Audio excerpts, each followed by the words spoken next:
Ini adalah teknik memotong tingkat dewa. Lelaki itu menangkap seekor ikan dan mulai memotong dari bagian perut. Dan daging ikan dipotong seperti selembar sayap tonggeret. Tapi setelah diperhatikan, ikan yang dipotong dagingnya sama sekali tidak merasakan apapun. Masih bisa berenang dengan lincah di dalam air. Master Hong adalah seorang koki dewa.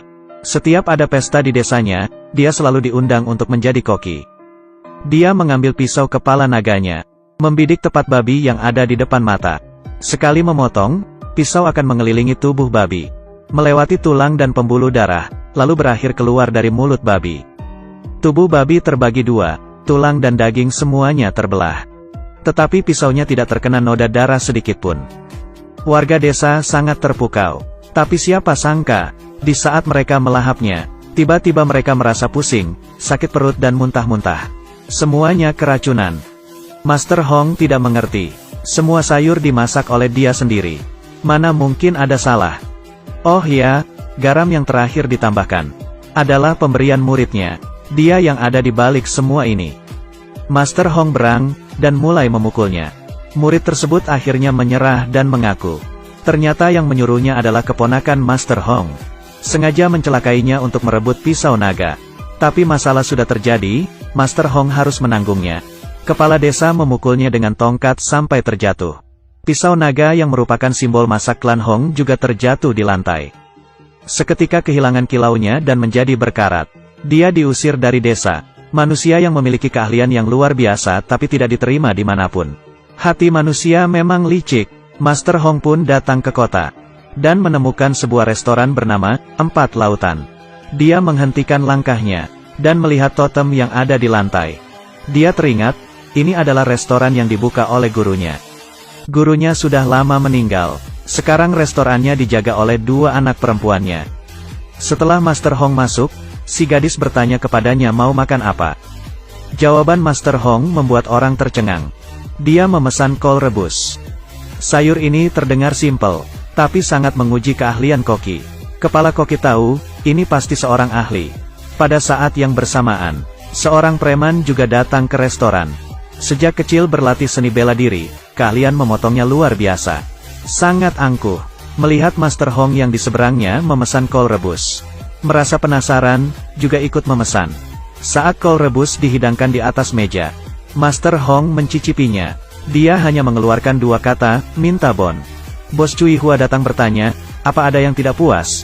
Master Hong berkata, sungguh terlalu biasa, saya tidak puas sama sekali. Kepala koki emosi saat mendengarnya. Dan mengajaknya bertanding keahlian memasak. Kalau dia menang, kepala koki akan meninggalkan restoran. Kalau dikalah, Master Hong harus mencuci piring di sini selama 1 tahun. Master Hong merasa tertantang dan menerima pertandingan ini. Dan mengundang preman di seberang untuk membantunya. Dan soal perlombaan kali ini adalah memasak bebek. Kepala koki sekali melihat, langsung memahami rangka bebek. Dan langsung mulai bekerja. Tak lama kemudian sayur pun dihidangkan. Xiao Mei duluan mencicipi bebek yang dimasak oleh kepala koki. Rasa dan teksturnya sangat pas. Luar biasa. Tetapi Master Hong hanya mengeluarkan 4 kata, sudah pasti ngomongnya begitu. Xiao Mei kesal, menunjuk ke arah bebek yang dimasaknya, kamu lihat bebek ini. Baru dihidangkan, sudah dingin. Lalu mengulurkan tangannya untuk menyentuhnya. Adik. Ya Tuhan, kenapa sangat panas? Tiba-tiba kulit bebek robek. Mengeluarkan panas dan suara mendesis. Rupanya bebek yang dilumeri maltosa. Mempunyai efek menghangatkan. Tidak hanya begitu, Master Hong mengetahui bebek sifatnya dingin. Saat melakukan kontak dengan pisau, daging bebek akan mengeras dengan cepat. Maka itu, saat memproses bebek yang diandalkan adalah tenaga dalam. Xiao Mei mencicipinya, langsung terkesan. Kepala koki mencicipinya, ekspresi berubah, langsung mengaku kalah. Dan meninggalkan restoran. Sejak saat itu, Master Hong berhasil menjadi kepala koki di restoran. Bersama dengan si preman Awei.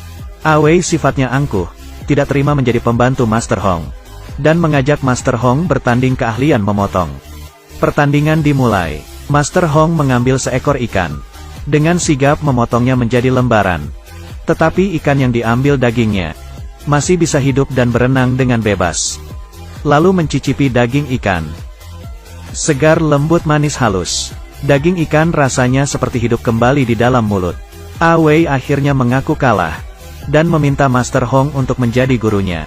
Master Hong memang bermaksud begitu, tapi tidak langsung menyetujuinya. Masalahnya Awei sifatnya tidak sabaran dan angkuh. Master Hong mengeluarkan baskom berisi pisau-pisau. Pisaunya semua berkarat, lalu menyuruhnya mengasah pisau, melatih kesabarannya.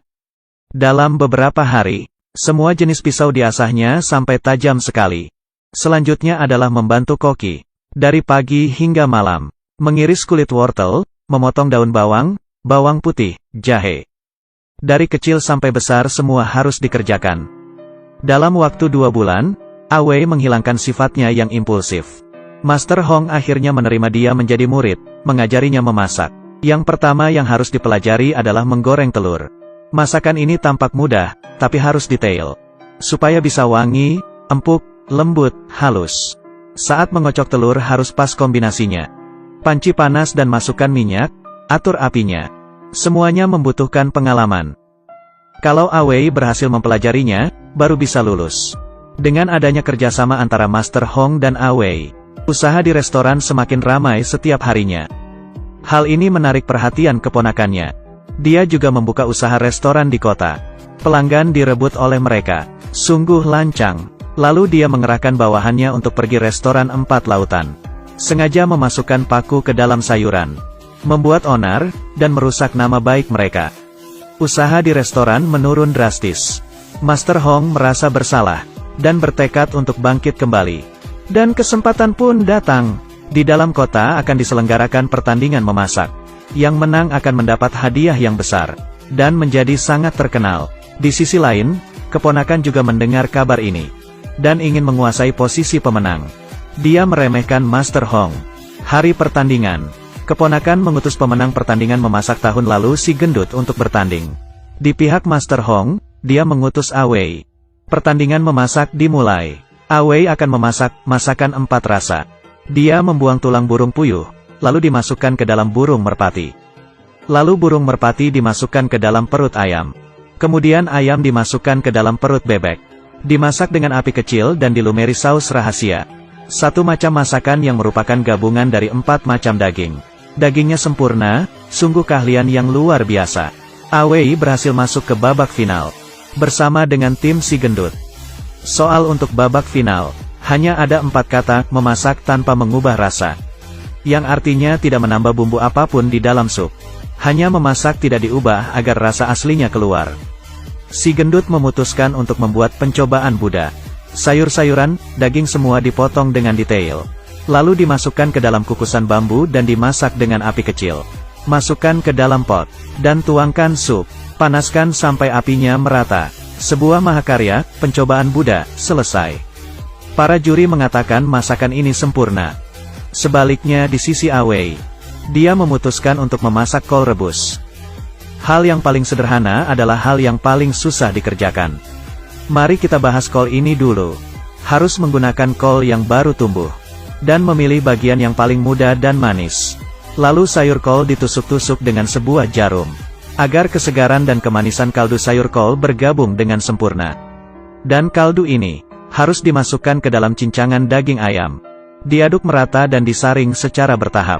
Agar rasa supnya lembut, segar dan wangi. Terakhir tambahkan tahu yang diiris dengan pisau naga. Kol rebus selesai dimasak. Di hadapan juri, tahunya perlahan mekar. Dan menyatu dengan supnya. Mereka meminumnya dan menutup mata. Lalu merasakannya, sungguh puas. Menggunakan bahan yang paling biasa dan sederhana. Dan dimasak menjadi sesuatu yang berharga. Ini baru namanya, memasak tanpa mengubah rasa. Si gendut tidak senang. Maju dan mencicipinya. Lalu melepas topi kokinya dan pergi tanpa berkata apapun. Akhirnya semua orang bertepuk tangan. Awei menjadi dewa koki dalam pertandingan tahun ini. Sebenarnya memasak itu sama dengan orang. Daripada hidup penuh perhitungan, lebih baik menjadi diri sendiri. Maka hidupmu akan bersinar.